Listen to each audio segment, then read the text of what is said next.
தமிழ்நாடு கால்நடை விவசாயிகள் முன்னேற்ற சங்கம் கவன ஈர்ப்பு ஆர்ப்பாட்டம். சென்னை வள்ளுவர் கோட்டத்தில் தமிழ்நாடு கால்நடை விவசாயிகள் முன்னேற்ற சங்கத்தின் சார்பில் கவன ஈர்ப்பு ஆர்ப்பாட்டம் நடைபெற்றது. இதற்கு மாநில தலைவர் வழக்கறிஞர் டாக்டர் தங்க சாந்தகுமார் தலைமை தாங்கினார்.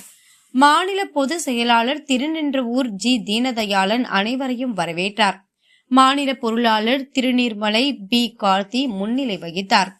அப்போது பேசிய தலைவர், தமிழகம் முழுவதும் சாலையில் மாடுகள் சுற்றித் திரிவதை தடுக்க மேய்ச்சல் நிலம் உள்ளிட்ட 5 அம்ச கோரிக்கைகளை வலியுறுத்தி இந்த கவன ஈர்ப்பு ஆர்ப்பாட்டம் நடைபெறுகிறது என்றார்.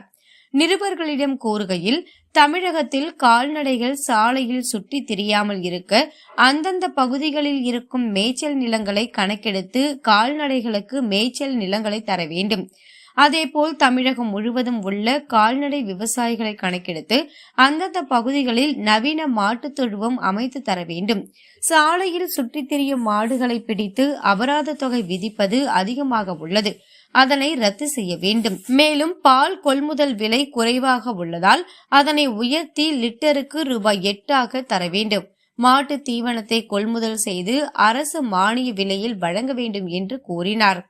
உடன் மாநில கௌரவ தலைவர் ஜிந்தா என்ற சின்னதுரை, மாநில துணைத் தலைவர்கள் ஏ பாஷாபாய், டி சேகர், மாநில செயலாளர் சரவணன், மாநில சட்ட ஆலோசகர் வழக்கறிஞர் இ சுதாகர், கொள்கை பரப்பு செயலாளர் ராஜு, தலைமை நிலைய செயலாளர் வி சாய்கண்ணன், செய்தி மற்றும் ஊடக பிரிவு மாநில செயலாளர் கிளாசிக் எஸ் சீனிவாசன் உட்பட சுமார் 1500க்கும் மேற்பட்டோர் கலந்து கொண்டனர்.